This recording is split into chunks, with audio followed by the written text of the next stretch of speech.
சும்மா வெயிட்டாக இருக்குமா? இதுவே வெயிட் பண்ணி வச்சுக்கிறேன். வெயில்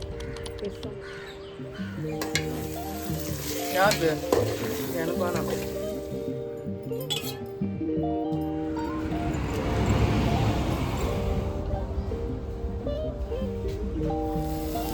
சிக்கனு, ரைஸு, இல்லை சாஸ் வச்சுருக்காங்க, அவ்வளோதான்.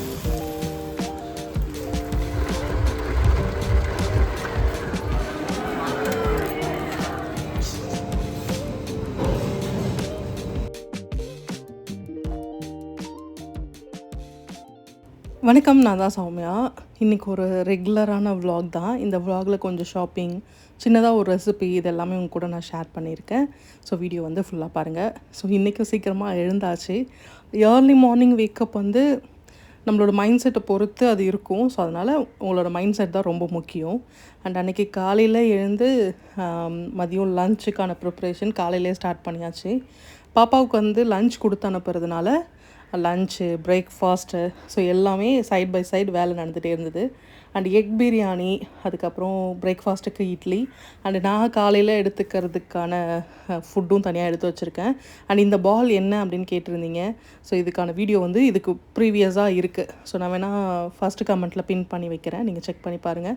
கொஞ்சமாக கொலஜன் வாட்டர், நெல்லிக்காய், கருவேப்பிலை, 5 பாதாம், அண்டு தக்காளி, தயிர், முட்டை ஒரு பக்கம் வேக வச்சாச்சு. அண்ட் இந்த ரெசிபி வந்து நான் இன்ஸ்டாகிராமில் தான் பார்த்தேன். ஸோ பார்த்ததும் பிடிச்சிருந்தது. இதில் வந்து எக்கை வந்து தனியாக ஒரு மசாலா போட்டு ஃப்ரை பண்ணிவிட்டு அப்புறமா இதில் ஆட் பண்ணுவாங்க. ஸோ நான் வந்து டேரெக்டாக இதில் ஆட் பண்ணிட்டேன். காஷ்மீரி சில்லி பவுடர் ஆட் பண்ணியிருக்கேன். அதனால தான் கலர் வந்து இந்த அளவுக்கு அதிகமாக இருக்குது. அண்டு காரம் வந்து அந்தளவுக்கு இருக்காது. ஏன்னா மதியம் லஞ்ச் வந்து பாப்பாவுக்கும் குக் பண்ணுறதுனால அவங்களுக்கு தனியாக எக் வந்து பாயில் பண்ணி தனியாக வச்சுட்டேன். இதுலேருந்து ரைஸ் மட்டும் எடுத்து அவங்களுக்கு வச்சுடுவேன். ஏன்னா அந்த காரம் இருந்துச்சு அப்படின்னா அவள் சாப்பிட மாட்டாள். அண்ட் இதில் வந்து நல்லா அந்த மசாலா எக்கில் வந்து சூப்பராக இறங்கி இருந்தது. ஸோ அப்படியே அதை எடுத்து அவங்களுக்கு பேக் பண்ணி வச்சாச்சு. சிம்பிளான ரெசிபி தான், எப்பயும் போல் நார்மலாக நம்ம பண்ணுறது தான். இதில் வந்து நீங்கள் மசாலா வதக்கும் போது கர்ட் ஆட் பண்ணுங்கள். அந்த கர்ட் ஆட் பண்ணும்போது அதோடய ஃப்ளேவரே வித்தியாசமாகவும் டேஸ்ட்டும் நல்லா இருந்தது. ஸோ ரெசிபி நான் ஃபுல்லாலாம் எடுக்கல, சும்மா அப்போ ஷார்ட்டாக எடுத்திருந்தேன். அவங்களுக்கு லன்ச் வந்து ரைஸ் தனியாக எடுத்து வச்சுட்டேன், எக்கு தனியாக வச்சுருக்கேன். அண்ட் வெஜிடபிள் எல்லாமே ஆட் பண்ணி ரைத்தா, அண்ட் ஸ்நாக்ஸுக்கு வந்து கொஞ்சமாக கிரேப்ஸும் டேட்ஸும் வச்சுருக்கேன். இதை முடிச்சுட்டு நான் காலையில் பிரேக்ஃபாஸ்ட் எடுத்துக்கிட்டேன். ஒரே ஒரு இட்லி, சாம்பார், ஒரு எக் வந்து பாயில் பண்ணி வச்சுருந்தால அதில் லைட்டாக பெப்பர். கிளாஸில் இருக்கிறது வந்து பார்த்திங்கன்னா டொமேட்டோ ஜூஸ், நார்மலாக தக்காளி பழம், 2 தக்காளி பழத்தை நல்லா அடித்து ஃபில்ட்ரு பண்ணி எடுத்திருக்கேன். ஃபில்ட்ருனால் ரொம்ப வேஸ்டேஜ்லாம் போகாது, முடிஞ்ச அளவுக்கு எல்லாமே இதில் வந்துடும். இதில் பெப்பர் ஆட் பண்ணி தான் குடிக்கணும். நீங்கள் கண்டிப்பாக ட்ரை பண்ணி பாருங்கள். அண்ட் இதை முடிச்சுட்டு நானும் அம்மாவும் ஒரு ஷாப்பிங் தான் போக போகிறோம். அதாவது ரொம்ப வருஷத்துக்கு அப்புறம் 2 பேரும் வந்து ஒன்றா ட்ராவல் பண்ண போகிறோம். அண்டு இதில் என்ன ஸ்பெஷல் அப்படின்னு பார்த்தீங்க அப்படின்னா, ஸோ நம்ம ஏர்ன் பண்ணி நம்ம காசில் வந்து செலவு பண்ணும்போது உண்மையாகவே அவ்வளோ ஹாப்பியாக இருக்கும். அண்டு நான் வேலைக்கெலாம் போயிருக்கேன்.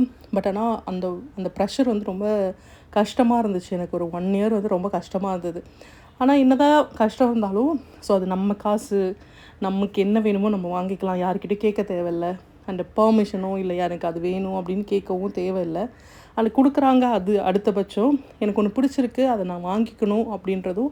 நமக்கு பிடிச்சவங்களுக்கு ஏதாவது ஒன்று வாங்கி கொடுக்கணுன்னா நம்ம வாண்டி எடுத்து வாங்கி கொடுக்கலாம். ஸோ யாருக்கிட்டையும் கேட்கவும் தேவையில்லை அப்படின்றது தான். ஸோ தன்யா அப்பா கிட்ட வந்து நான் கேட்ட உடனே அது வந்துடும், ஏன் எதுக்கு அப்படின்ற கேள்விலாம் இருக்காது. இருந்தாலும் நாங்கள் 2 பேர் சேர்ந்து ஏர்ன் பண்ணும்போது அது 2 பேருக்குமே அந்த பொறுப்பு இருக்குது, 2 பேருக்குமே உரிமை இருக்குது. ஸோ அந்த உரிமையில் கிடைச்சது தான் இது எல்லாமே.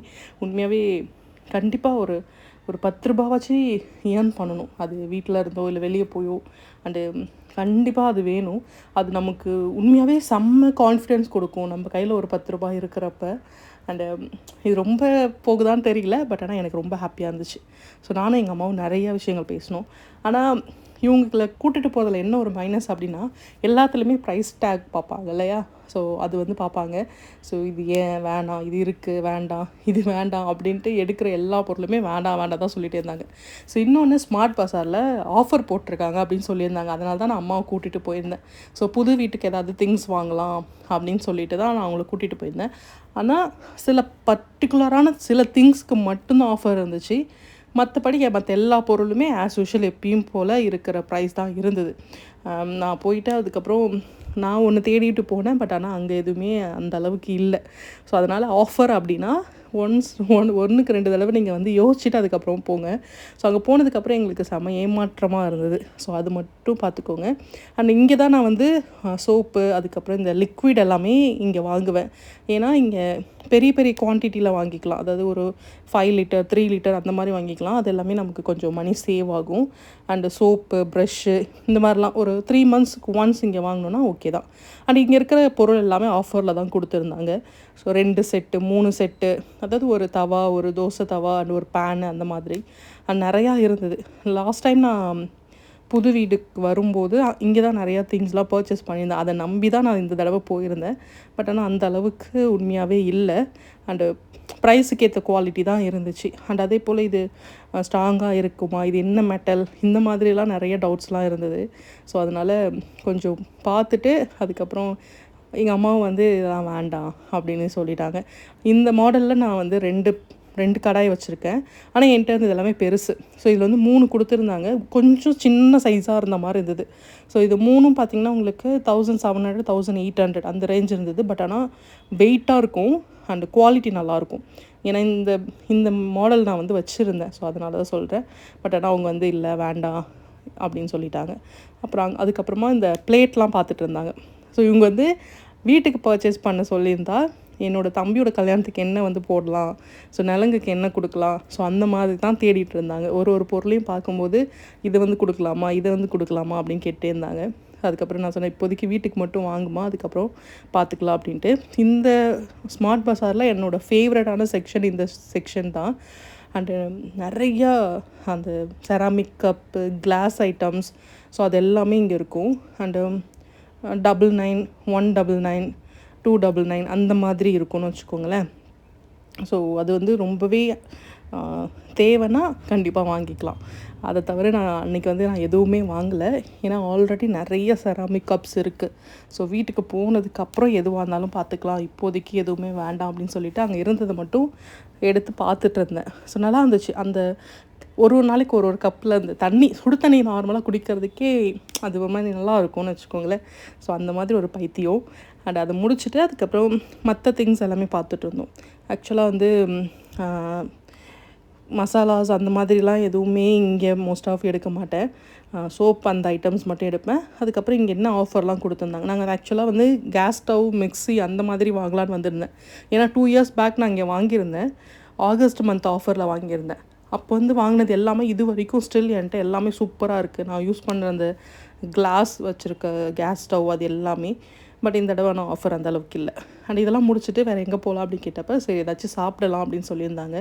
ஸோ அப்படியே மாலில் வந்து 4th ஃப்ளோர் அங்கே போனோம் அப்படின்னா ஃபுட் கோர்ட் இருக்கும்.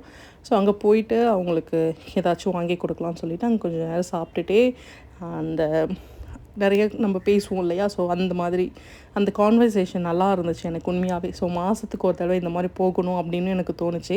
ஸோ புதுசாக ஏதாவது ரெசிபீஸ் கொடுக்கலாமேன்னு சொல்லிவிட்டு நான் வந்து ஒரு சைனீஸ் சிஸ்லியர் தான் ஆர்டர் பண்ணியிருந்தேன். ஸோ அதை பார்த்து தான் அவங்க சொல்லிட்டாங்க, ரொம்ப காஸ்ட்லியாக இருக்குமே இது அப்படின்னு கேட்டாங்க. ஸோ அப்படிலாம் இல்லைம்மா கொஞ்சம் சாப்பிடுன்னு சொல்லிவிட்டு அதுக்கப்புறம் அங்கேருந்து பஸ் வந்து கொஞ்சம் தூரம், அதனால் சரி நான் அவங்கள கூட்டிகிட்டு நான் ஆட்டோலேயே வந்துட்டேன். உண்மையாகவே இந்த எக்ஸ்பீரியன்ஸ் நல்லா இருந்துச்சு. ஸோ நான் வந்து ஸ்கூல் காலேஜ்லாம் படிக்கும்போது அம்மா கூட நிறையா ட்ராவல் பண்ணியிருந்தேன். ஆஃப்டர் மேரேஜ்க்கு அப்புறம் தனியாக அப்பா கூட தான் நிறையா ட்ராவல் பண்ணுற மாதிரி இருந்தது. ஸோ இது கொஞ்சம் வித்தியாசமாகவும் இருந்தது. இது நான் வந்து அவங்க பர்த்டே அப்போ இட்டுட்டு போகலான்னு நினச்சிருந்தேன். ஸோ அது அப்படியே வந்து மாறிடுச்சு. சரி ஓகேன்னு சொல்லிவிட்டு வீட்டுக்கு வந்தாச்சு. ஸோ வீட்டுக்கு வந்துட்டு அடுத்ததாக நம்மளோட பேக்கிங் ஒர்க் எல்லாமே பார்த்துட்டு இருந்தேன். அன்றைக்கி வந்து இந்த கோலமனை எல்லாமே ஒரு 700 பீசஸ் வந்து ஆர்டரில் இருந்துச்சு. ஸோ நாங்கள் அது எல்லாத்தையுமே பிரித்து கவுண்டிங் எல்லாமே கரெக்டாக செக் பண்ணி பார்சல் பண்ணணும். ஸோ அதுக்கான வேலைலாம் நடந்துகிட்டு இருந்தது. இந்த வேலையில் நான், தன்யா அப்பா, எங்கள் அப்பா, அம்மா, எங்கள் பெரியம்மா எல்லாருமே இருந்தோம். ஸோ எல்லாருமே சேர்ந்து கடன்னு பேக் பண்ணி இதெல்லாமே இது பண்ணிட்டேன். இந்த ப்ராஸ் ஐட்டம்ஸ், ஃபோட்டோ ஃப்ரேம்ஸ் இந்த மாதிரி திங்ஸ் எல்லாமே வேணும் அப்படின்னா நான் வந்து டிஸ்கிரிப்ஷனில் அண்டு ஃபஸ்ட்டு கமெண்ட்லேயுமே நம்பர் கொடுக்குறேன். ஸோ அந்த நம்பருக்கு நீங்கள் வந்து ஏதாச்சும் வேணும்னா ஸ்க்ரீன்ஷாட் அடித்து நீங்கள் என்கொயரி பண்ணுங்கள். உங்களுக்கு வந்து டெலிவரி வந்து பண்ணிவிடுவோம் நாங்கள். அண்டு அதுக்கான வேலை எல்லாமே நடந்துகிட்டே இருந்தது. அண்டு உண்மையாகவே வந்து எப்போ கொஞ்சம் டைம் கிடைக்கும் அப்போ கொஞ்சம் நேரம் நம்ம ஃப்ரீயாக இருக்கலாம் அந்த மாதிரி மைண்ட் செட் தான் முன்னாடிலாம் இருக்கும். பட் இப்போலாம் வந்து இல்லை, ஓரளவுக்கு நம்ம இதுதானே டைம், ஸோ நம்ம இன்னும் கொஞ்சம் ஃபாஸ்ட்டாக க்ரோ ஆக ட்ரை பண்ணலாம், இன்னும் ஃபாஸ்ட்டாக ஏதாவது லேர்ன் பண்ண ட்ரை பண்ணலாம், அண்டு இன்னும் வேகமாக ஓடலாமே. இப்போ ஒரு ஒரு 40 வயசு வரைக்கும் கொஞ்சம் வேகமாக நம்மளோட எஃபர்ட் எல்லாமே கொடுக்கலாமே அப்படின்றது மட்டும்தான் மைண்டில் இருக்குது. ஸோ அந்த ஸ்பீடுக்கு ஏற்ற மாதிரி போகணும். ஸோ அந்த மைண்ட் செட்டு தான். அண்ட் இது எல்லாத்தையுமே பேக் பண்ணிவிட்டு அரௌண்ட் அங்கே போயிட்டு நாங்கள் டெலிவரி கொடுத்துட்டு, ஸோ அந்த டைம் வந்து அப்படியே அந்த டைமில் வந்து எனக்கு பெருசாக எதுவுமே தோணாது. அந்த பார்சல் எடுத்துகிட்டு போய் டெலிவரி பண்ணுற வரைக்கும் பசிக்காது, தண்ணி குடிக்க மாட்டேன். இந்த மாதிரி இஷ்யூஸ் எல்லாமே நானே எனக்கு க்ரியேட் பண்ணிக்கிறேன்னா எனக்கு தெரியல. பட் ஆனால் என்னோடய மைண்ட் வந்து இதை தாண்டி வேறு எதுவுமே யோசிக்காது. அண்டு வீடியோ பார்த்துட்டு நிறைய பேர் கொடுக்குற கமெண்ட்ஸ் என்னென்னா, உங்கள் வீடியோ பார்க்கும்போது எனக்கு ரொம்ப பாசிட்டிவாக இருக்கும் அப்படின்ட்டு. ஸோ நான் என்ன நானே ரொம்ப பாசிட்டிவாக மாற்றிக்கிட்டேன். பாசிட்டிவான விஷயங்களை மட்டும் தான் பேசவும் ஆரம்பித்தேன். ஸோ அதனால் என்னை சுற்றி இருக்கிறது எல்லாமே பாசிட்டிவாக வச்சுக்கணுன்றது எனக்கு மைண்ட் செட்லேயே வந்துருச்சு. ஸோ அதனால தான் மேபி நான் பேசுகிறது கூட முடியாது, வேண்டாம் அப்படிலாம் இல்லை, பார்த்துக்கலாம், செய்யலாம், எதுவாக இருந்தாலும் பார்த்துக்கலாம் அப்படின்ற ஒரு மைண்ட் செட் வந்துருச்சு. கொரியர்லாம் போட்டுட்டு நாங்கள் வரும்போது நல்ல மழை. ஸோ கொஞ்ச நேரம் அந்த மழையை ரசிச்சுட்டு, அதாவது சம்மர்லாம் முடிஞ்சு இதுக்கப்புறம் மழை தான் வர ஆரம்பிக்கும். என்னோடய ஃபேவரட்டான சீசன் வந்து இந்த ரெய்னி சீசன். அது ஏன்னு தெரியாது, எனக்கு அவ்வளோ பிடிக்கும் அந்த மழை. அந்த எல்லாருக்கும் ஒரே மாதிரி இருக்காதுல்ல மைண்ட் செட். ஸோ அந்த மாதிரி தான். பட் ஆனால் கொஞ்சம் இந்த துணி காய வைக்கிறதுக்கு அந்த மாதிரி நமக்கு வயசும் ஆயிடுச்சுல. ஸோ முன்னாடி மழையை ரசித்தது போக இப்போல்லாம் வந்து துணி துவைக்கணும், துணி காயாது, 2 நாள் வெய்ய காயிட்டும், அந்த மாதிரி மைண்ட் செட்டும் வந்துடுச்சு. ஸோ இருந்தாலும் அன்றைக்கி அப்படியே கூல் அண்ட் சாஃப்டாக அந்த டே வந்து கம்ப்ளீட் ஆகிடுச்சு. ஸோ நெக்ஸ்ட் டே மார்னிங் வந்து நாங்கள் கோவிலுக்கு போகலாம் அப்படின்றது தான் பிளான். ஸோ ஃபர்ஸ்ட் வந்து அம்மா குலதெய்வ கோயிலுக்கு போயிட்டு வந்துடலாம் அப்படின்னு சொல்லியிருந்தாங்க. சரி ஓகே அப்படின்னு சொல்லிவிட்டு பூஜை திங்ஸ் எல்லாமே, ஸோ கொஞ்சம் வெத்தலை, பாக்கு, பழம் அது எல்லாத்தையுமே வாங்கிறதுக்காக மார்க்கெட் வந்திருந்தேன். எல்லாமே வாங்கிட்டு அப்படியே கோவிலுக்கும் கிளம்பிட வேண்டியதான். அண்ட் ஆடி மாதம் வந்துட்டால் நீங்கள் எல்லாருமே அவங்கவுங்க குலதெய்வ கோவிலுக்கு போய் சாமி கும்பிடுவாங்க இல்லையா. ஸோ அந்த மாதிரி தான் நீங்கள் எந்த சாமியோனா ஃபேவரட்டான சாமி வச்சுக்கோங்க. பட் ஆனால் வந்து உங்களோட மந்த்லி ஒன்ஸ் இல்லை 3 monthsக்கு ஒன்ஸ் நீங்கள் கண்டிப்பாக போயிட்டு குலதெய்வ சாமியை கும்பிட்டுட்டு வந்துடுங்க. ஏன்னா இது நான் வந்து நம்பிக்கை தான். ஸோ வேறு ஒன்றும் இல்லை, இது மூட நம்பிக்கைலாம் எதுவும் கிடையாது. ஆனால் குலதெய்வத்தை வழிபடுறது ரொம்ப ரொம்ப நல்லதும் கூட. ஸோ நம்புங்கள், அவ்வளோதான். ஸோ அதுக்கான வேலையை தான் ஸ்டார்ட் பண்ணியாச்சு. அண்ட் குலதெய்வ கோவிலுக்கு போகிறப்ப சப்போஸ் நீங்கள் போகிறப்ப நீங்கள் வந்து வெல்லம் வாங்கிட்டு போங்க. ஒரு ஒரு ஒரு 1/4 கிலோ வெல்லம் அது வாங்கிட்டு போய் கொடுக்கறது நல்லது. அதே போல் இல்லாதவங்களுக்கு சாப்பாடு ஏதாவது வாங்கி கொடுங்க. நீங்கள் சாமி கூட சிம்பிளாக ஒரு கற்பூரம் ஏற்றி கும்பிட்டுருங்க. பட் ஆனால் உங்களால் முடிஞ்சதை ஒருத்தவங்களுக்கு கொடுக்குறீங்கன்னு வச்சுக்கோங்களேன், அது அப்படியே உங்களுக்கு டபுள் ட்ரிபிள் மடங்காக வரும். நீங்கள் எது கொடுத்தாலுமே சரி, நீங்கள் நல்லது கொடுத்தாலும் சரி, நீங்கள் கெட்டது கொடுத்தாலும் சரி, பல மடங்குகள் நமக்கு வந்து திரும்ப வரும். அதனால் நீங்கள் என்ன கொடுக்கணுன்றதை யோசித்து கொடுங்க. ஸோ இதுதான் எங்களோட குலதெய்வ கோயில், அப்பாவோட குலதெய்வ கோயில் இல்லையா. ஸோ அங்கே அன்றைக்கி வந்து பார்த்திங்கன்னா செம்ம க்ரௌடு. ஸோ இந்த கோவில் ஃபுல்லாக வந்து நாவல் மரம் தான் இருக்கும், நாவப்பழம் இருக்குல்ல அதுதான் இருக்கும். பட் ஆனால் பழம் எல்லாமே காய்ச்சி முடிஞ்சிருச்சு. ஸோ நாங்கள் போனப்போ எதுவுமே இல்லவே இல்லை. அப்படியே போயிட்டு அமைதியாக சாமி கும்பிட்டுட்டு ரிட்டன் வந்தாச்சு. அண்ட் விலாகை இவ்வளோ தூரம் நீங்கள் கண்டினியூவாக பார்த்துருந்தீங்கன்னா தேங்க்யூ ஸோ மச். அண்ட் முடிஞ்ச அளவுக்கு நான் ரெகுலராக விலாக் கொடுக்கணுன்னு தான் நினைப்பேன். பட் ஆனால் எதுவுமே இல்லாமல் சும்மா போரிங்காக உங்களுக்கு ஒன்று கொடுக்கணுன்றது என்னோடய தாட்டில் இல்லை. ஸோ அதில் ஏதாச்சும் ஒன்று இருக்கணும் அப்படின்றது மட்டும்தான் எனக்கு தோணும். பட் ஒரு பேர் இல்லை 2 பேராச்சும் எனக்கு அந்த ரெகுலரான விலாக் கேட்டு எனக்கு ஒரு மெசேஜ் கொடுப்பாங்க. ஸோ அப்போ வந்து நானே யோசிப்பேன், பரவாயில்ல சாமியா, ஒருத்தவங்களாச்சும் நம்மளை வந்து கேட்குறாங்கல்ல அப்படின்ட்டு எனக்கு தோணும். ஸோ அதனால் எனக்கு உண்மையாகவே உங்களை செம்ம ஹாப்பி தான். அண்டு இங்கே லாஸ்ட் டைம் நாங்கள் வந்தப்போ ஆக்சுவலாக எல்லா கோவிலுக்கும் போனால் ஒன்று சொல்லுவாங்கள்ல, கல் எடுத்து வச்சிங்கன்னா வீடு கட்டலாம், அந்த மாதிரி நிறைய இஷ்யூஸ் சொல்லுவாங்க. ஆனால் இதெல்லாம் உண்மையானு எனக்கு உண்மையாகவே தெரியல. நம்ம கஷ்டப்பட்டு உழைக்கணும், காசு சேர்க்கணும், அதை வச்சு தான் நம்மளால் வீடெலாம் கட்ட முடியும். ஆனால் ஒரு சில கோவில்லாம் உண்மையாகவே செம்ம பாசிட்டிவான வைப்ஸ்லாம் கொடுக்கும். நான் அதை அடுத்தடுத்து வர விலாகில் ஷேர் பண்ணுறேன். ஸோ நாங்கள் லாஸ்ட் டைம் வரப்போ வீடு கட்டணும்னு வேண்டியிருந்தோம். அந்த வீட்டு வேலை நடந்துகிட்ருக்கு. ஸோ இப்போ அடுத்ததாக தனியா ஒரு வேண்டுதல் வச்சுருந்தாங்க, அதையும் வச்சுட்டோம். அண்டு இங்கே வந்து கோவிலுக்கு வந்து நாங்கள் வேல் வந்து சாத்தியிருந்தோம். முருகர்கிட்ட வந்து வேல் இல்லாமல் இருந்துச்சு, அங்கே ஒரு வேல் இருக்குது பாருங்கள். ஸோ அது வந்து நாங்கள் லாஸ்ட் டைம் வரும்போது சாத்தியிருந்தோம். ஸோ தனியாக வந்து பார்த்துட்டு நம்ம வச்சது இருக்கான்னு செக் பண்ணாங்க. அதுக்கப்புறம் சாமிக்கு பூலாம் வச்சுட்டு அங்கே கொஞ்சம் நேரம் உட்காந்துட்டு அதுக்கப்புறம் அங்கே சாப்பாடும் போட்டாங்க. அண்டு அதையும் சாப்பிட்டுட்டு அப்படியே வீட்டுக்கும் கிளம்பியாச்சு. அண்டு சிம்பிளாக உங்கள்கிட்ட ஒன்று சொல்லணும் அப்படின்னா, நீங்கள் லைஃப்பில் நெக்ஸ்ட் லெவல் போகணும்னு நினைக்கிறீங்க அப்படின்னா யார் சொல்கிறதையும் நீங்கள் காதில் வாங்காதீங்க. அது யாராக வேணால் இருக்கட்டும். அண்டு எதையுமே நீங்கள் உங்கள் காதில் போட்டுக்காமல் உங்களுக்கு என்ன தோணுதோ அண்டு உங்கள் மனசு என்ன சொல்லுதோ அதை நோக்கி போயிட்டே இருங்களேன். லைஃப் வந்து உண்மையாகவே வேறு மாதிரி இருக்கும். அண்டு முன்னாடி வந்து சொல்கிறது கூட நீங்கள் கன்சிடர் பண்ணுங்கள், ஆனால் பின்னாடி பேசுகிறத தயவு செஞ்சு கன்சிடர் பண்ணாதீங்க. அது நமக்கு உண்மையாகவே தேவையில்லாதது. அந்த லைஃப் வந்து நிறையா விஷயங்களை நமக்கு சொல்லிக் கொடுக்கும். அண்டு போக போக லைஃப்னால் என்னன்னே நமக்கு புரியவும் ஆரம்பிக்கும். அதனால் ஒன்றும் பிரச்சனை இல்லை. அண்ட் எதுவாக இருந்தாலும் பார்த்துக்கலாம் அப்படின்னு ஒரு மைண்ட் செட் வச்சுக்கோங்க. எதா புதுசாக கற்றுக்கோங்க. அண்ட் உங்களுக்குன்னு தனியாக ஒரு விஷயத்தை வந்து க்ரியேட் பண்ணுங்கள். அண்ட் உங்களுக்கு பிடிச்சதை பண்ணுங்கள், பிடிச்சதை சாப்பிடுங்க. அது ஹெல்தி வெர்ஷனாக இருக்கட்டும். காலையில் எழுந்து சன்ரைஸ் பாருங்கள், ஈவினிங் சன்செட் பாருங்கள், நல்லா காற்றை சுவாசிங்க. இது எல்லாமே ஒரு ஹாப்பினஸ் உங்களுக்கு கொடுக்கும். மைண்ட் ரொம்ப ஃப்ரீயாக இருந்ததுன்னா நிறைய விஷயங்களை யோசிக்கவும் தோணும். அதனால் ஹாப்பியாக இருங்க, ஃப்ரீயாக இருங்க. அண்ட் கோவிலில் வந்து தனியாக ஐஸ்கிரீம் கேட்டால் அவங்க அப்பா வந்து வாங்கி தர மாட்டேன்னு சொன்னதுனால அவங்க மாமாவுக்கு ஃபோன் அடித்து அங்கே அழுது அங்கேருந்து இங்கே ஃபோன் வந்து போகிற வழியில் கண்டிப்பாக ஐஸ்கிரீம் வாங்கி கொடுத்து கூட்டிகிட்டு போகணுன்னு சொன்னதுனால ஐபேக்கோ வந்திருந்தேன். ஸோ அங்கே வந்து ஒரு பெரிய கோன் இருந்துச்சு, அதில் தான் வேணும்னு சொல்லிவிட்டு அவள் வாங்கினா.